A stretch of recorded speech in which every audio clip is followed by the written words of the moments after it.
जादुई बेटी भाग 14 अमर ज्योति। उंगली से दाहिनी ओर इशारा। ये भाग वैकल्पिक कथा है जहां बलिदान के बाद भी चंद्रिका की आत्मा नष्ट नहीं होती बल्कि एक नए रूप में संसार की रक्षा करती है। अंधकार के बाद की खामोशी। कालराक्ष के विनाश के बाद पूरा आकाश निर्मल हो गया। गांव में पहली बार शांति छा गई, लेकिन हर किसी की आंखों में आंसू थे। लोग स्वर्णधार तलवार को देख रहे थे जो अब रत्नों से खाली पर सुनहरी आभा बिखेर रही थी। आरव की आत्मा धीरे से बोली, चंद्रिका तू कहाँ चली गई? लेकिन तभी तलवार से हल्की सी घंटी की ध्वनि गूंजी। एक प्रकाश की लहर उठी और चंद्रिका की छवि आकाश में प्रकट हुई। चंद्रिका का नया रूप। अब वह इंसानी देह में नहीं थी।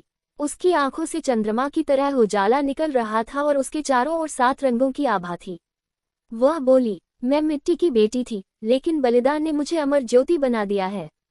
अब मैं हर बेटी, हर इंसान के दिल में साहस बनकर रहूंगी। गांव वाले जमीन पर झुक गए और चिल्लाए, जय चंद्रिका देवी, हमारी जादुई बेटी। कालराक्ष की राख। स्वर्णधार के पास जमीन पर कालराक्ष की राख फैली हुई थी। चंद्रिका ने हाथ उठाया और राख हवा में उड़कर 7 दिशाओं में बिखर गई। वह बोली, अंधकार कभी पूरी तरह खत्म नहीं होता, वह छिपकर लौटने की कोशिश करता है। पर जब तक इंसान के दिल में सच्चाई और साहस है, कोई अंधकार जीत नहीं सकता। आरव की आत्मा को मुक्ति। आरव की आत्मा रो पड़ी, चंद्रिका अब तू तो अमर हो गई, पर मैं।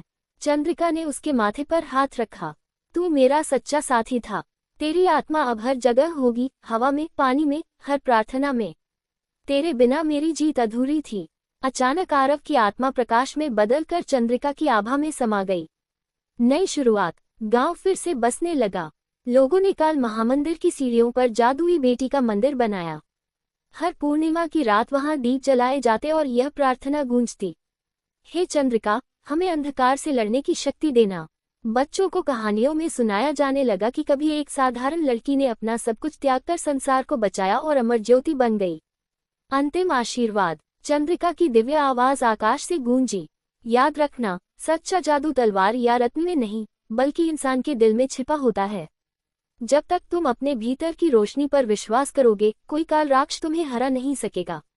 इस तरह जादुई बेटी की गाथा केवल एक कहानी नहीं, बल्कि युगों तक प्रेरणा देने वाला विश्वास बन गई।